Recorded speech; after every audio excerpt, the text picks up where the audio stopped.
Hello friends, welcome back to our channel Padhai world. तो आज की इस वीडियो में हम कवर करने वाले हैं पोइम कैनवस ऑफ सॉइल, जो है class 9th Kaveri text book English subject का एक chapter.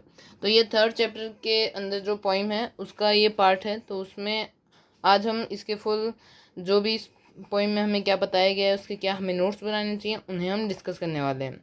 So let us begin with our video.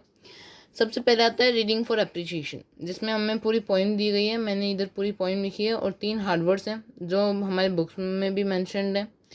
सबसे पहला है पैलेट, मतलब tiny plate where paint is mixed, मतलब जहाँ पे भी पेंट को मिक्स किया जाता है उसे पैलेट कहते हैं। और शेड ऑफ कलर, ह्यू, ह्यू की बजाय हम शेड भी यूज़ कर सकते थे, लेकिन यहाँ पे पोइटिक फील देने के लिए जो हमारा शब्द है ह्यू, उसे यूज़ किया गया है। फिर उसके बाद आता है कैनवास, जो है पेंटिंग, और कैनवास यहाँ पे पेंटिंग को रेफ़र किया गया है और बाकी जगह पे इसे एक एज अ फैब्रिक भी रेफ़र किया जा सकता है। तो सबसे पहले हम समझ लेते हैं इस पोइम को। इसे माया एंथनी ने लिखा है, जो एक इतनी ज़्यादा सुप्रसिद्ध लेखिका नहीं है, लेकिन उधर उनकी जो पोइट्रीज़ हैं वो नेचर, ह्यूमन लेबर और एवरीडे लाइफ को दर्शाती हैं, जो हमने अबाउट द ऑथर में लिखा है। So let us understand the poem first. तो पोइम में क्या है, palette of earth rich and deep, मतलब जो अर्थ का पैलेट है, अर्थ में जो भी यहाँ पे मतलब मेटाफोर ज़्यादा यूज़ किया है पोइट ने। Where dreams of garden seep, brush strokes of seeds planted true, awaiting springs vibrant hue, मतलब अर्थ का जो पैलेट है, अर्थ को एज अ पैलेट दिखाया गया है जो बहुत रिच है, बहुत डीप है। मतलब अर्थ पे जो भी चीज़ें हैं उनकी कोई मीनिंग है, कोई उनका मकसद है। और जहाँ पे जो गार्डनर्स के ड्रीम्स हैं वो उगाए जाते हैं, मतलब ये प्लांट को रेफर कर रहा है। ब्रश स्ट्रोक्स ऑफ सीड्स, मतलब सीड्स को एज ए ब्रश स्ट्रोक्स दिखाया जा रहा है, जैसे कि पेंटर ब्रश स्ट्रोक से अपने कैनवास को ब्यूटीफुल बनाता है, तो उसी प्रकार सीड्स जो होते हैं वो ब्रश स्ट्रोक्स होते हैं और वो बाद में जाकर एक अच्छा गार्डन बनाते हैं, जिसे इधर कैनवास कहा गया है। प्लांटेड ट्रू, मतलब उन्हें बहुत केयर के साथ, बहुत अफेक्शन के साथ प्लांट किया जाता है। अवेटिंग स्प्रिंग्स वाइब्रेंट ह्यू, मतलब स्प्रिंग को कलर के रूप में दिखाया गया है, स्प्रिंग का जो वाइब्रेंट ह्यू है उसे इधर रेफर किया गया है।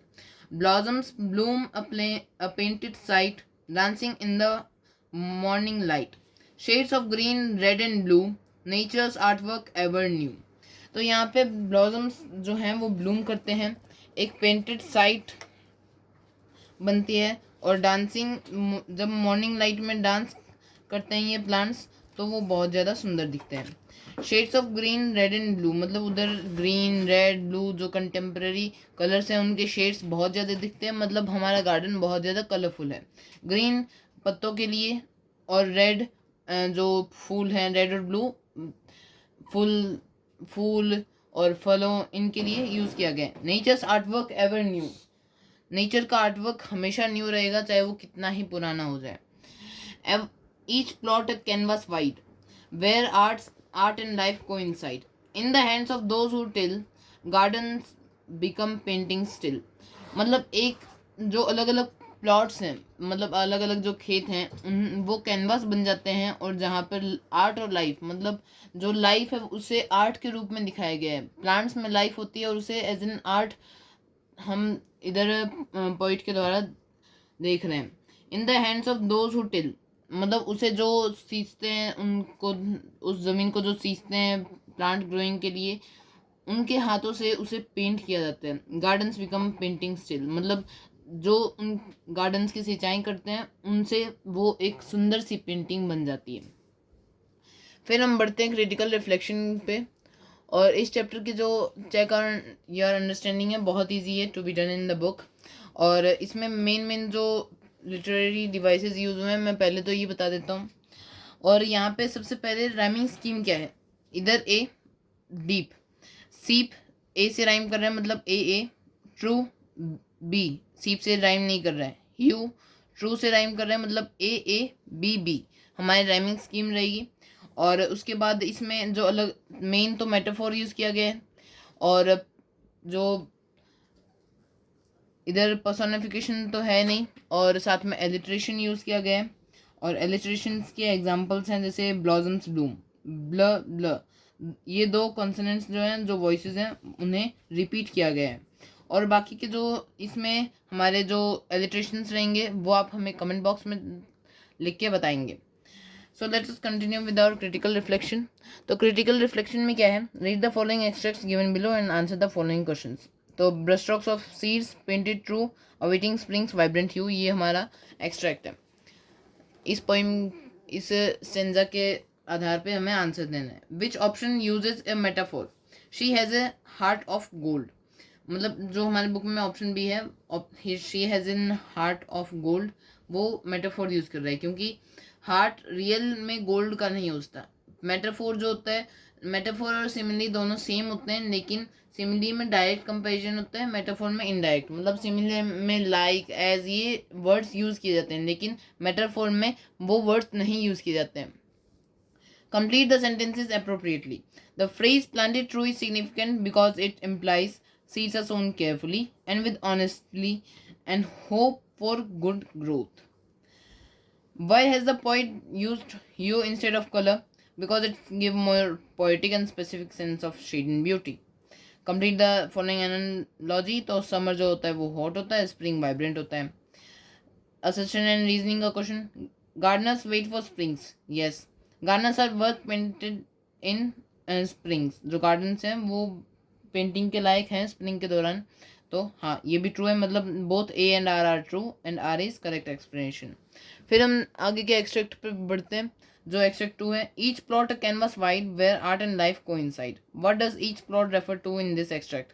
यहाँ पे ईच प्लॉट एक स्पेसिफिक पीस और पैच ऑफ लैंड को रेफर कर रहे हैं जहाँ पे गार्डनर्स अपनी गार्डनिंग करते हैं और अपने सीड्स लगाते हैं, फ्लावर्स को ग्रो करते हैं, उनकी देखभाल करते हैं। और अगर हम इसे मेटाफोरिकल सेंस में अगर देखें तो वो एक ब्लैंक कैनवास को दिखाया जा रहा है जो हमें नेचर ने दिया है, जहाँ पे फिजिकल गार्डनिंग और क्रिएटिव गार्डनर स्टाइल दोनों ब्लेंड होते हैं। मतलब लाइफ और नेचर और आर्ट, ये दोनों ब्लेंड हो रहे हैं, मतलब art and life coincide. Select which option imitates the rhyming scheme of the pome. तो यहाँ पे कौन सी ऑप्शन इसे इमिटेट कर रही है? तो बी ऑप्शन है correct answer. Select the line from extract that conveys that gardening blends aesthetic beauty with natural growth, जो where art and life coincide. Complete the line appropriately. The plot is linked to canvas, suggesting that the garden is just like a canvas for a gardener sewed with great care. Okay. Why has the poet most likely used the word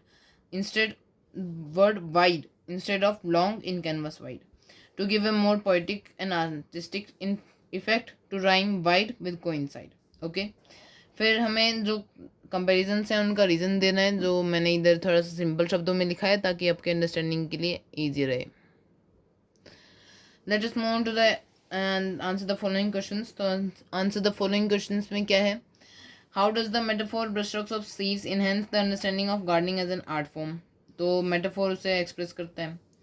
फिर उसके बाद what can you infer about the poet's perspective on the relationship between nature and creativity from the following lines? Each plot a canvas wide where art and life coincide. तो यहाँ पे दोनों को deeply connected दिखा रहे हैं, human art और natural growth को एक साथ हार्मोनियसली गार्डन में देख रहा है वो। फिर उसके बाद do you think the imaginary in the poem successfully points to a vivid picture in the reader's mind? If yes why, if no why not? Because it is usual visual and artistic words like colors, brushstrokes, canvas and blossoms are used.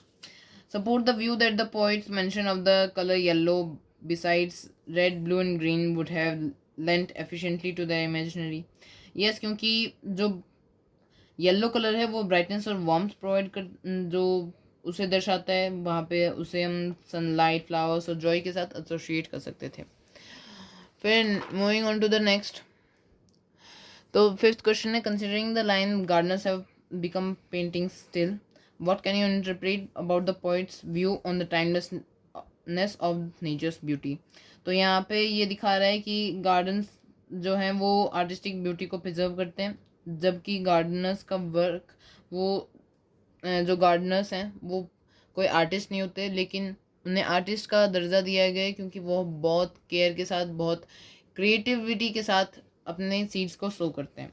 Justify the title of the pome, तो ये justified है क्योंकि poem जो है वो अर्थ को canvas portray करती है। अर्थ और सॉइल दोनों सेम है, जहाँ पे गार्डनर्स जो हैं वो लिविंग आर्ट वर्क्स क्रिएट करते हैं, और वो किससे क्रिएट करते हैं? सीड्स, केयर और इमेजिनेशन से।